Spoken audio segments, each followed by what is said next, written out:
Hello once again, and welcome back to another episode of Inland Northwest Sports Talk. I'm Joey Jenkins here with you, and another Friday, which means another edition of your Friday night game previews. And boy, do we have a couple of big ones on the schedule for you tonight for both the Moscow Bears and the Colfax Bulldogs, as Moscow will take on Raymond and Colfax will take on the Liberty Lancers. And we've had to wait a little bit longer than usual. It's been about 2 weeks since we've last seen the Bears or the Bulldogs in action. Remember, they were supposed to face each other last Friday night. That game got canceled because of that air pollution and that smoke. So they've had to wait a little bit longer than usual to get back on the football field. We'll start things off with Colfax versus Liberty tonight. You can hear that starting at 6:45 p.m. Kickoff will, of course, be at 7 on AM 1450 KCLX Palouse Country and listentothe.game.com. And this one should be a good one. Last year, if we look at last year's record for Colfax against Liberty, an easy 1-0 win on the season, 45-0. The Bulldogs took down the Lancers last year. But this is a bit of a different Liberty Lancers team. They come into this game 2-2 on the season,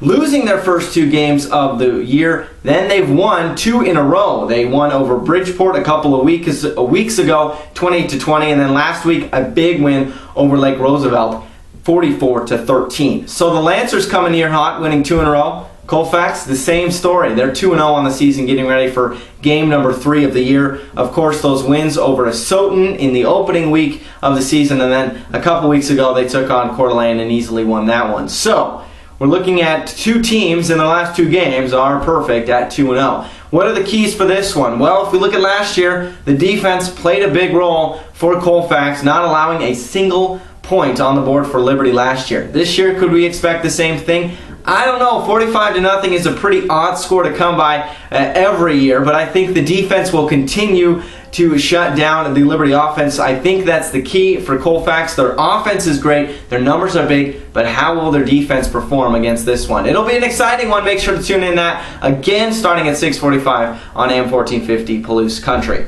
Let's switch gears a little bit and let's go to the Moscow Bears. First, an update for you. This game is a home game, but not at Bear Field. The Moscow Bears will take on Raymond tonight in the Kibbe Dome. So an update for you, do not head over to Bear Field. Go over to the Dome and play in the Kibbe Dome. Now, why are they playing in the Kibbe Dome? Well, Coach Helbling said, he's always wanted to get a game there for the Moscow Bears, a little bit different of environment, but also it's still a little bit smoky and hazy out from those fires, and he wants to make sure that this game can be played, because obviously it was a tough pill to swallow when they heard the day of Colfax versus Moscow canceled. So this one will be played at the Dome, same time, of course, at 6:45. We'll start a broadcast on AM 1400 ESPN Radio. We'll have the kickoff for you at 7 o'clock, and this one should be a good one. Why? Well, probably the most interesting headline coming into this game is Raymond High School. They're over on the west side of Washington, almost by the coast there, but they play Canadian football normally throughout their season, which means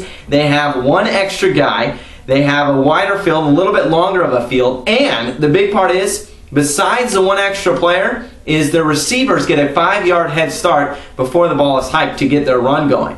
Now, because they're playing here in Moscow, they're going to have to conform to the American rules, which means they're going to play a man down from what they're usually seen to playing, and they won't have those 5-yard advances for those receivers. So, in that case, I think really the advantage goes to Moscow when you think about those receivers. For Raymond, they won't have that head start from that run from the line of scrimmage, so they may be a little bit slower off the snap. But let's talk about Raymond for a little bit really quickly here.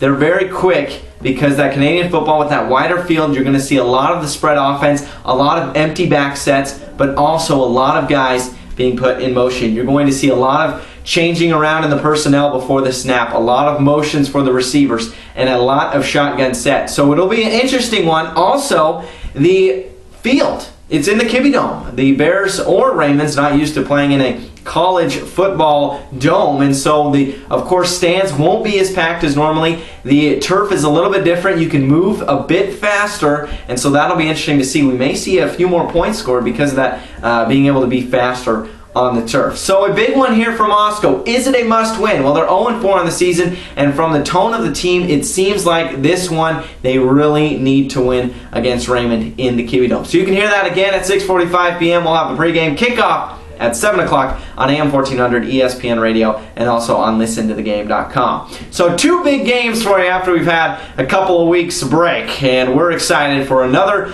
great Friday nights of high school football. Make sure to tune in for Colfax 1450 KCLX and for Moscow Bears AM 1400 ESPN Radio. Both games also will be available on listentothegame.com. Coming up after the weekend, we'll give you the recap of both these games. We will see you then. Go Bulldogs and go Bears.